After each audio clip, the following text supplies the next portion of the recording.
ಉಪ್ಪುಂದದ ಪುರಾತನ ಶಾಸನಗಳಲ್ಲಿ ಉಲ್ಲೇಖವಾಗಿರುವ ಉಪ್ಪುಗುಂದ ಎಂಬ ಹೆಸರು ಸಂಸ್ಕೃತೀಕರಿಸಿದಾಗ ಲವಣಪುರ ಎಂಬ ಪೌರಾಣಿಕ ರೂಪವನ್ನು ಪಡೆದುಕೊಂಡಿದೆ. ಕುಂದಾಪುರ ಮತ್ತು ಭಟ್ಕಳದ ನಡುವೆ ಹರಿಯುವ ರಾಷ್ಟ್ರೀಯ ಹೆದ್ದಾರಿ 17 ಉಪ್ಪುಂದದ ಪೂರ್ವದಂಚಿನಲ್ಲಿ ಸಾಗುತ್ತದೆ. ಈ ಪ್ರದೇಶದ ಉತ್ತರಕ್ಕೆ ಹರಿಯುವ ಸುಮನಾ ನದಿ ತಾರಾಪತಿ, ಪಡುವರಿ ಮತ್ತು ದೊಂಬೆ ಪ್ರದೇಶಗಳ ನಡುವೆ ಸಮುದ್ರ ಸೇರುತ್ತದೆ. ಸಾಮಾನ್ಯವಾಗಿ ನದಿ ಉತ್ತರಮುಖವಾಗಿ ಹರಿಯುವ ಸ್ಥಳಗಳನ್ನು ಜಾಗೃತ ಸ್ಥಾನಗಳು ಎಂದು ಕರೆಯಲಾಗುತ್ತದೆ. ಇಂತಹ ನದಿದಂಡೆಗಳ ಬಳಿ ಅನೇಕ ಪ್ರಸಿದ್ಧ ದೇವಾಲಯಗಳು ನೆಲೆಸಿರುವುದು ಗಮನಾರ್ಹ. ಸುಮನಾ ನದಿ ಸಮುದ್ರ ಸೇರುವ 1 ಕಿಲೋಮೀಟರ್ ಮೊದಲು 5 ವಿಭಾಗಗಳಾಗಿ ಹರಿದು ತನ್ನೊಳಗೆ 3 ನಡುಗುಡ್ಡೆಗಳನ್ನು ನಿರ್ಮಿಸುತ್ತದೆ. ನದಿಯ ಉತ್ತರ ದಂಡೆಯಲ್ಲಿ ಗೋಕರ್ಣ ಪುರಾಣದೊಂದಿಗೆ ಸಂಬಂಧ ಹೊಂದಿರುವ ಸೋಮೇಶ್ವರ ದೇವಾಲಯವಿದೆ. ಈ ದೇವಾಲಯ ಪಶ್ಚಿಮಾಭಿಮುಖವಾಗಿದ್ದು ನಾಗತೀರ್ಥ, ಸೋಮತೀರ್ಥ, ಅಂಬುಧಿತೀರ್ಥ, ಕೋಟಿತೀರ್ಥ ಮತ್ತು ಗುಡ್ಡದ ಮೇಲಿರುವ ಕೇದಗೆ ಗಿಡದಿಂದ ಸಿಂಪಡಿಸಲ್ಪಡುವ ದಿವ್ಯತೀರ್ಥಗಳ ಉಲ್ಲೇಖ ಇಲ್ಲಿದೆ. ಸುಮನಾ ನದಿಯ ಎಡದಂಡೆಯಲ್ಲಿ ಪೂರ್ವಾಭಿಮುಖವಾಗಿ ಉಪ್ಪುಂದ ಶ್ರೀ ದುರ್ಗಾಪರಮೇಶ್ವರಿ ಅಮ್ಮನವರ ಸ್ಥಾನವಿದೆ. ಇಲ್ಲಿ ಅಗಸ್ತ್ಯ ತೀರ್ಥ, ಬಡಗು ಕೆರೆ, ಮಾತಂಗ ತೀರ್ಥ, ತೆಂಕುಮಠಿಯ ಕೆರೆ, ಸುಮನಾ ನದಿ, ದೇವಿಕೆರೆ ಮತ್ತು ಸಮುದ್ರ ತೀರ್ಥವಲ್ಲದೆ ದೇವಳದ ಬಾವಿ ತೀರ್ಥದೊಂದಿಗೆ 5 ಪವಿತ್ರ ತೀರ್ಥಗಳಿವೆ. ಸೋಮವಾರ ಸೋಮೇಶ್ವರ ದೇವಾಲಯದಲ್ಲಿ, ಮಂಗಳವಾರ ಮತ್ತು ಶುಕ್ರವಾರ ದೇವಿ ಕ್ಷೇತ್ರದಲ್ಲಿ ವಿಶೇಷ ಸಾನ್ನಿಧ್ಯ ದೊರೆಯುತ್ತದೆ ಎಂದು ಭಕ್ತರು ನಂಬುತ್ತಾರೆ. ಸ್ಕಂದಪುರಾಣದ ಸಹ್ಯಾದ್ರಿ ಖಂಡದಲ್ಲಿ ಸಹ್ಯಾದ್ರಿಯ ಪಶ್ಚಿಮ ಭಾಗದಿಂದ ಪಶ್ಚಿಮ ಸಮುದ್ರ ತೀರದವರೆಗಿನ ಪುಣ್ಯಕ್ಷೇತ್ರಗಳ ಕುರಿತು ವಿವರಿಸಲಾಗಿದೆ. ಈ ಪುರಾಣದಲ್ಲಿ ಮಾತಂಗ ಮುನಿಶ್ರೇಷ್ಠರು ಇಲ್ಲಿಗೆ ಆಗಮಿಸಿ ಸುಮನಾ ನದಿ ದಂಡೆಯ ದುರ್ಗಾದೇವಿಯನ್ನು ಆರಾಧಿಸಿದ ಉಲ್ಲೇಖವಿದೆ. ಸಮುದ್ರದ ಬಳಿಯ ಸೋಮೇಶ್ವರ ದೇವರ ಉಲ್ಲೇಖವೂ ಇದೆ. ಈ ಪುರಾಣಿಕ ಮಾಹಿತಿಗಳು ಉಪ್ಪುಂದದ ಧಾರ್ಮಿಕ ಮಹತ್ವವನ್ನು ಹೆಚ್ಚಿಸುತ್ತವೆ. ಉಪ್ಪುಂದದ ಪುರಾಣಿಕ ಚೌಕಟ್ಟಿನಲ್ಲಿ ನದಿಗಳು, ತೀರ್ಥಗಳು, ದೇವಾಲಯಗಳು ಮತ್ತು ಪುರಾಣೋಕ್ತ ಕಥೆಗಳು ಪರಸ್ಪರ ಜೋಡಿಸಿಕೊಂಡಿವೆ. ನದಿಯ ದಂಡೆಯಲ್ಲಿರುವ ಸೋಮೇಶ್ವರ ಮತ್ತು ದುರ್ಗಾಪರಮೇಶ್ವರಿ ದೇವಾಲಯಗಳು ಭಕ್ತರ ನಂಬಿಕೆಗಳಿಗೆ ಕೇಂದ್ರವಾಗಿವೆ. ತೀರ್ಥಗಳ ಪವಿತ್ರತೆಯೊಂದಿಗೆ ಈ ಸ್ಥಳವು ಧಾರ್ಮಿಕ ಯಾತ್ರಿಕರಿಗೆ ಆಕರ್ಷಕವಾಗಿದೆ. ನದಿಯ ವಿಭಜನೆ, ನಡುಗುಡ್ಡೆಗಳ ನಿರ್ಮಾಣ ಮತ್ತು ತೀರ್ಥಗಳ ಉಲ್ಲೇಖವು ಈ ಪ್ರದೇಶದ ಪೌರಾಣಿಕತೆಯನ್ನು ಇನ್ನಷ್ಟು ಗಾಢಗೊಳಿಸುತ್ತದೆ. ಈ ರೀತಿಯಾಗಿ ಉಪ್ಪುಂದವು ಶಾಸನ, ಪುರಾಣ, ನದಿ, ತೀರ್ಥ ಮತ್ತು ದೇವಾಲಯಗಳ ಸಮಗ್ರತೆಯಿಂದ ಪವಿತ್ರ ಕ್ಷೇತ್ರವಾಗಿ ರೂಪುಗೊಂಡಿದೆ. ಪುರಾಣೋಕ್ತ ಉಲ್ಲೇಖಗಳು, ಸ್ಥಳೀಯ ನಂಬಿಕೆಗಳು ಮತ್ತು ನೈಸರ್ಗಿಕ ಸೌಂದರ್ಯವು ಉಪ್ಪುಂದವನ್ನು ಧಾರ್ಮಿಕ ಹಾಗೂ ಪೌರಾಣಿಕ ದೃಷ್ಟಿಯಿಂದ ವಿಶಿಷ್ಟವಾಗಿಸುತ್ತದೆ. ರಾಮಾಯಣ ಕಾಲದ ಪುರಾಣ ಪ್ರಸಂಗಗಳಲ್ಲಿ ಸೈಂಧವರಾಜನು ಆಳುತ್ತಿದ್ದ ಪ್ರದೇಶವನ್ನು ಲವಣಪುರಿ, ಸೈಂಧವಪುರಿ ಎಂದು ಕರೆಯಲಾಗುತ್ತಿತ್ತು ಎಂಬುದು ಪುರಾಣೋಕ್ತಿಯಾಗಿದೆ. ಈ ಪಶ್ಚಿಮ ಕರಾವಳಿ ಭಾಗವು ಪುರಾತನ ಕಾಲದಿಂದಲೇ ಮಹತ್ವ ಪಡೆದಿದ್ದು ಪರಶುರಾಮ ಕ್ಷೇತ್ರವೆಂದು ಪ್ರಸಿದ್ಧಿ ಪಡೆದಿದೆ. ಅಗಸ್ತ್ಯ ಮುನಿಗಳು ವಿಂಧ್ಯ ಪರ್ವತವನ್ನು ದಾಟಿ ದಕ್ಷಿಣಕ್ಕೆ ಬಂದಾಗ ಅವರು ಸಿಂಹಳ, ಕಾಂಬೋಡಿಯಾ ಮುಂತಾದ ಪ್ರದೇಶಗಳನ್ನು ಪ್ರವಾಸ ಮಾಡಿ ಪುನಃ ಉತ್ತರಕ್ಕೆ ತ್ರಿಯುಗಿ ನಾರಾಯಣ ಕ್ಷೇತ್ರಕ್ಕೆ ಹಾಜರಾಗಲು ಈ ಪಶ್ಚಿಮ ಕರಾವಳಿಯೇ ಮಾರ್ಗವಾಗಿತ್ತು ಎಂದು ಹೇಳಲಾಗಿದೆ. ಈ ಪ್ರದೇಶವು ಸದಾ ಶಾಂತಿ, ಸುಭಿಕ್ಷದಿಂದ ಕೂಡಿದ್ದು ದೇವರ ವಿವಾಹೋತ್ಸವಗಳ ಸಂದರ್ಭದಲ್ಲಿ ಮಹರ್ಷಿಗಳು ಇಲ್ಲಿ ತಂಗಿ ಪೂಜಾ ಕಾರ್ಯಗಳಲ್ಲಿ ಭಾಗವಹಿಸುತ್ತಿದ್ದರು ಎಂಬುದು ಪುರಾಣಗಳಲ್ಲಿ ಉಲ್ಲೇಖವಾಗಿದೆ. ರಾಮಾಯಣದ ಪ್ರಸಂಗದಲ್ಲಿ ರಾವಣನು ಕೈಲಾಸದಿಂದ ಆತ್ಮಲಿಂಗವನ್ನು ಪಡೆದು ಲಂಕೆಗೆ ಸಾಗುವಾಗ ಗೋಕರ್ಣ ಕ್ಷೇತ್ರವನ್ನು ದಾಟಿದನೆಂಬುದು ಗೋಕರ್ಣ ಮಹಾತ್ಮ್ಯದಲ್ಲಿ ವಿವರಿಸಲಾಗಿದೆ.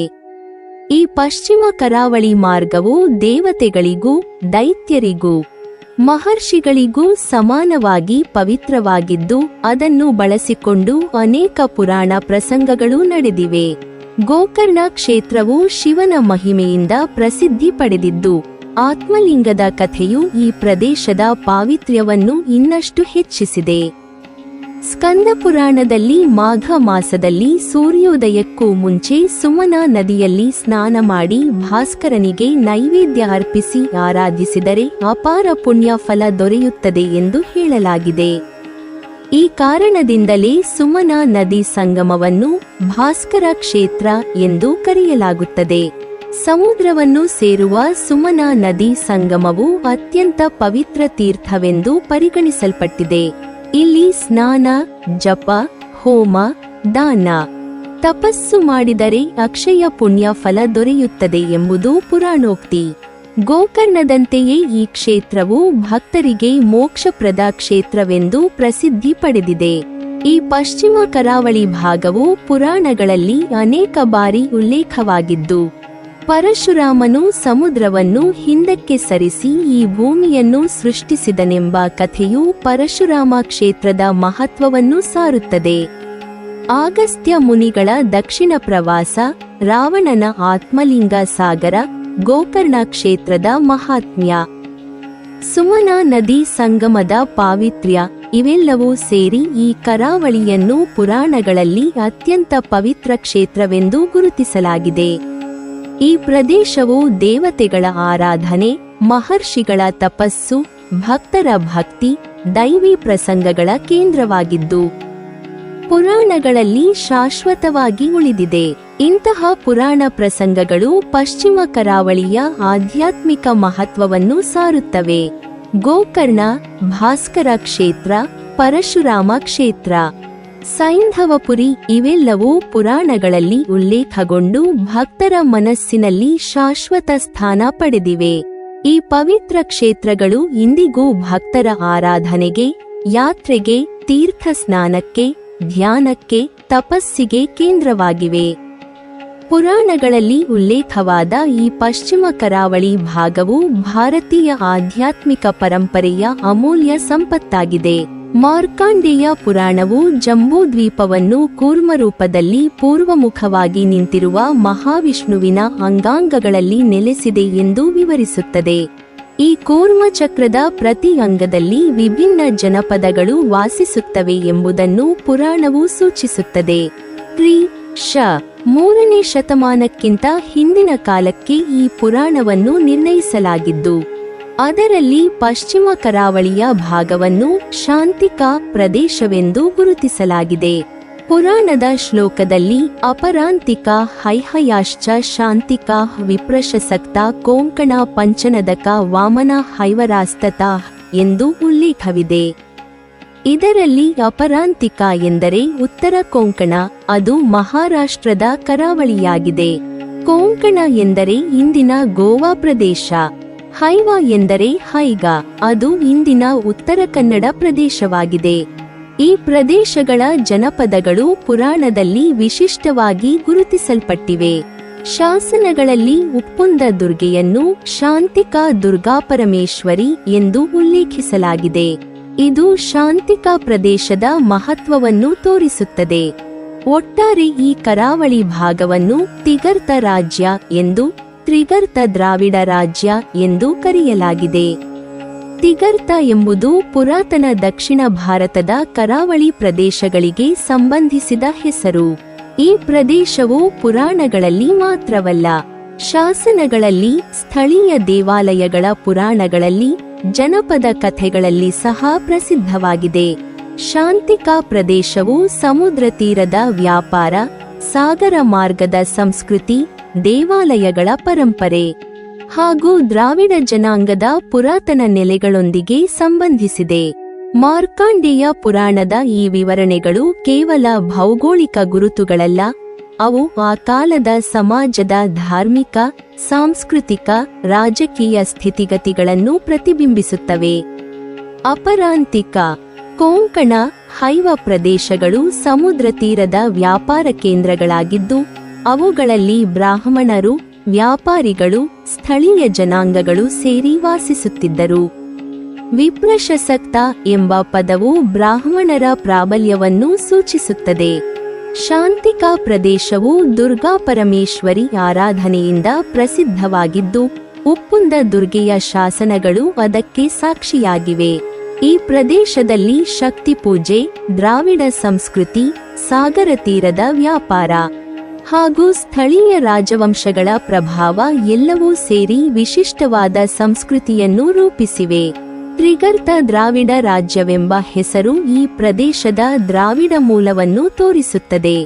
ದ್ರಾವಿಡ ಜನಾಂಗದ ಪುರಾತನ ನೆಲೆಗಳು, ಅವರ ಭಾಷೆ, ಸಂಸ್ಕೃತಿ, ದೇವಾಲಯಗಳು, ಪುರಾಣಗಳು. ಶಾಂತಿಕಾ ಪ್ರದೇಶವು ಕೇವಲ ಭೌಗೋಳಿಕ ಗುರುತು ಮಾತ್ರವಲ್ಲ, ಅದು ಪುರಾತನ ಭಾರತದ ಸಾಂಸ್ಕೃತಿಕ ನಕ್ಷೆಯಲ್ಲಿ ಪ್ರಮುಖ ಸ್ಥಾನ ಪಡೆದಿದೆ. ಮಾರ್ಕಾಂಡೇಯ ಪುರಾಣದ ಈ ಉಲ್ಲೇಖಗಳು ಇಂದಿಗೂ ಸ್ಥಳೀಯ ಜನಪದಗಳಲ್ಲಿ, ದೇವಾಲಯಗಳ ಪುರಾಣಗಳಲ್ಲಿ, ಶಾಸನಗಳಲ್ಲಿ ಜೀವಂತವಾಗಿವೆ. ಪರಶುರಾಮ ಕ್ಷೇತ್ರದ 7 ಪವಿತ್ರ ತಾಣಗಳ ಪೈಕಿ ಉಪ್ಪುಂದ ಶ್ರೀ ದುರ್ಗಾಪರಮೇಶ್ವರಿ ದೇವಿಯ ಕ್ಷೇತ್ರವು ವಿಶಿಷ್ಟ ಸ್ಥಾನವನ್ನು ಹೊಂದಿದೆ. ಲಾಗಾಯ್ತಿನಿಂದ ಗೋಕರ್ಣದವರೆಗೆ, ಬೈಂದೂರು ಎಡ್ತೆರೆವರೆಗೆ ಸಾಗುವ ಯಾತ್ರೆಯಲ್ಲಿ ಸುಮನಾ ನದಿಯಲ್ಲಿ ಸ್ನಾನ ಮಾಡಿ ದುರ್ಗಾದೇವಿ ಮತ್ತು ಸೋಮೇಶ್ವರ ದೇವರನ್ನು ಅರ್ಚಿಸಿದ ನಂತರ ಮೂಕಾಂಬಿಕಾ ಕ್ಷೇತ್ರದತ್ತ ಹೊರಳುವ ಮಾರ್ಗದಲ್ಲಿ ಈ ತಾಣವು ಪ್ರಮುಖ ಆಯಕಟ್ಟಿನ ತಾಣವೆಂದು ಪರಿಗಣಿಸಲಾಗಿದೆ. ಇಲ್ಲಿ ಮಹಾಬಲೇಶ್ವರ ಮತ್ತು ಸೋಮೇಶ್ವರರ ಶಿವಕ್ಷೇತ್ರ ಮುಗಿದು ದುರ್ಗಾ ಮತ್ತು ಮೂಕಾಂಬಿಕೆಯ ಶಕ್ತಿ ಕ್ಷೇತ್ರ ಆರಂಭವಾಗುತ್ತದೆ ಎಂಬ ನಂಬಿಕೆಯಿದೆ.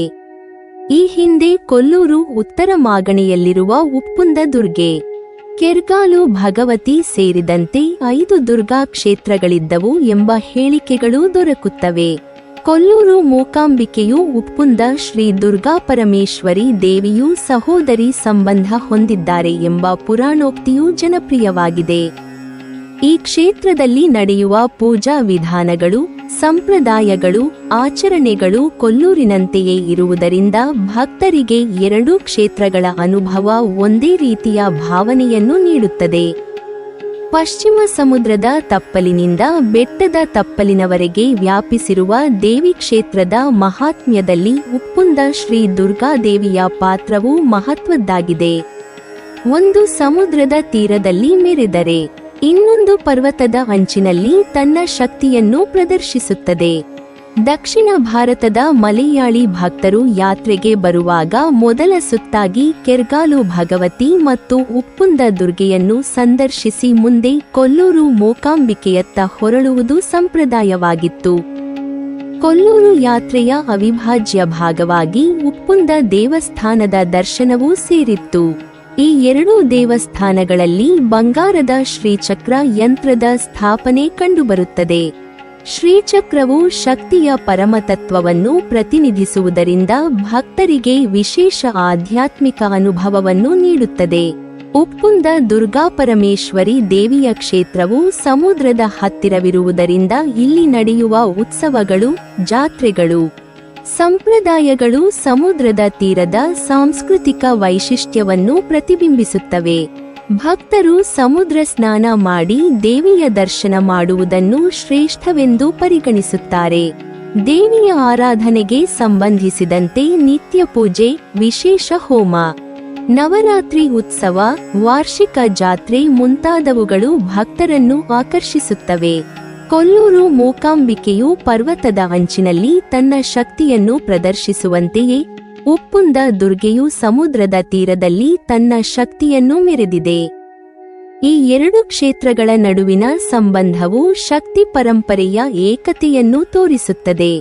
ಭಕ್ತರು ಸಮುದ್ರದಿಂದ ಪರ್ವತದವರೆಗೆ ಸಾಗುವ ಯಾತ್ರೆಯಲ್ಲಿ ಶಕ್ತಿಯ ಅನುಭವವನ್ನು ಪಡೆಯುತ್ತಾರೆ.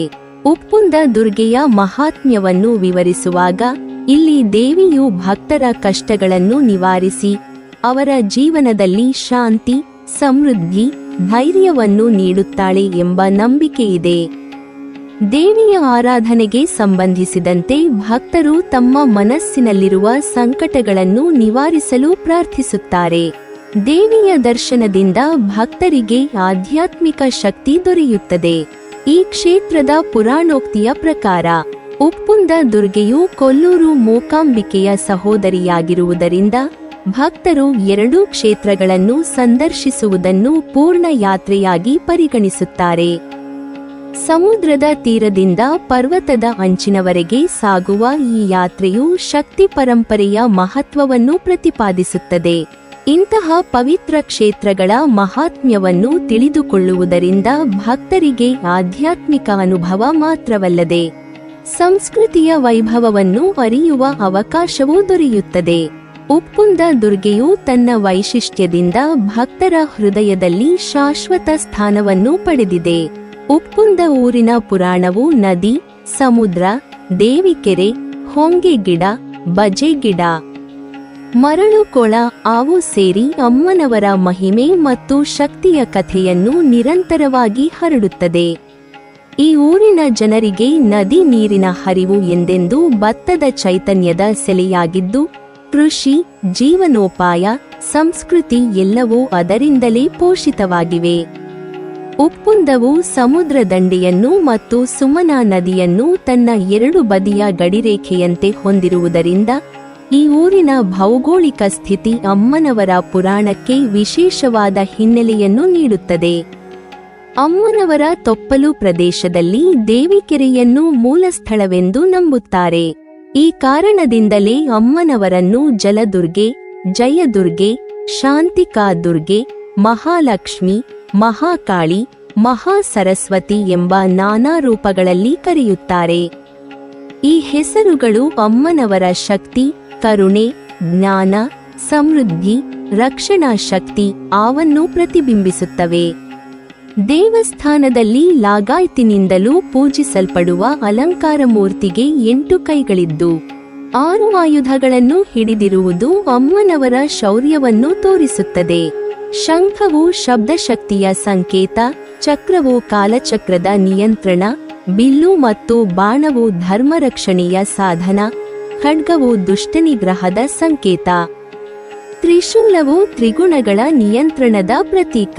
12 ಕೈಗಳಲ್ಲಿ ಅಭಯ ಮತ್ತು ವರದ ಮುದ್ರೆಯಿದ್ದು ಭಕ್ತರಿಗೆ ಭಯವಿಲ್ಲದ ಜೀವನ ಮತ್ತು ಆಶೀರ್ವಾದಗಳನ್ನು ನೀಡುವ ಅಮ್ಮನವರ ದಯೆಯನ್ನು ತೋರಿಸುತ್ತದೆ.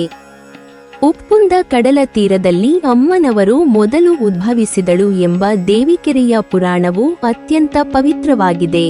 ಈ ದೇವಿಕೆರೆಯಲ್ಲಿ ಹೊಂಗೆ ಗಿಡವು ಅನಾದಿ ಕಾಲದಿಂದಲೂ ಎತ್ತರ ಮತ್ತು ದಪ್ಪವಾಗಿ ಬೆಳೆಯುತ್ತಾ ಬಂದಿದೆ. ಅದರ ಬುಡದಲ್ಲಿ ನೆಲ ತೋಡಿದರೂ ರಕ್ತದಂತೆ ನೀರು ಒಸರಿಸುವುದು ಅಮ್ಮನವರ ಜೀವಶಕ್ತಿಯ ಸಂಕೇತವೆಂದು ಭಕ್ತರು ನಂಬುತ್ತಾರೆ. ಈ ದೇವಿಕೆರೆಯಲ್ಲಿ ಸದಾ ಪುಷ್ಕಳವಾಗಿ ಬೆಳೆಯುವ ಬಜೆ ಗಿಡವು ವಾಕ್ಶಕ್ತಿ ಮತ್ತು ವಿದ್ಯೆಗೆ ಸಂಬಂಧಿಸಿದೆ. ಬಜೆ ಗಿಡದ ಹೂವುಗಳು ಅಮ್ಮನವರ ಆರಾಧನೆಗೆ ವಿಶೇಷವಾದ ಅರ್ಥವನ್ನು ನೀಡುತ್ತವೆ. ಸಮುದ್ರ ದಂಡೆಯಲ್ಲಿ ಪೂರ್ಣ ಮರಳಿನಲ್ಲಿ ಸಿಹಿ ನೀರುಳ್ಳ ಕೊಳವು ಪವಾಡ ಸದೃಶ್ಯವಾಗಿದೆ. ಮರಳಿನ ಮಧ್ಯೆ ಸಿಹಿ ನೀರು ದೊರಕುವುದು ಅಮ್ಮನವರ ಕೃಪೆಯ ಚಿಹ್ನೆ ಎಂದು ಭಕ್ತರು ಭಾವಿಸುತ್ತಾರೆ.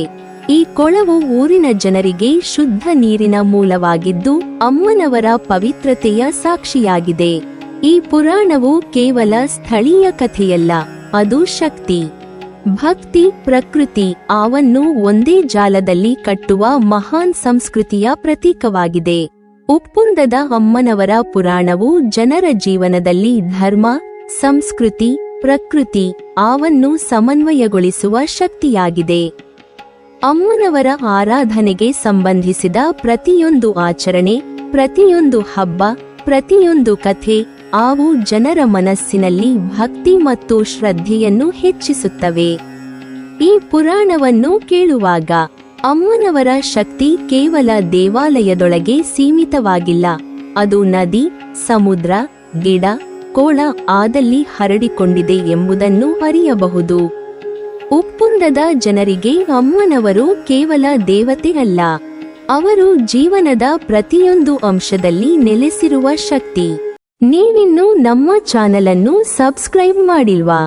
ಹಾಗಾದರೆ ಈ ಕೂಡಲೇ ನಮ್ಮ ಇತಿಹಾಸ ದರ್ಶನ ಚಾನಲನ್ನು ಸಬ್ಸ್ಕ್ರೈಬ್ ಮಾಡಿ ಮತ್ತು ಪಕ್ಕದಲ್ಲಿರುವ ಬೆಲ್ ಐಕಾನ್ ಅನ್ನು ಪ್ರೆಸ್ ಮಾಡಿದರೆ ನಮ್ಮ ಹೊಸ ವಿಡಿಯೋಗಳನ್ನು ನೋಡಬಹುದು.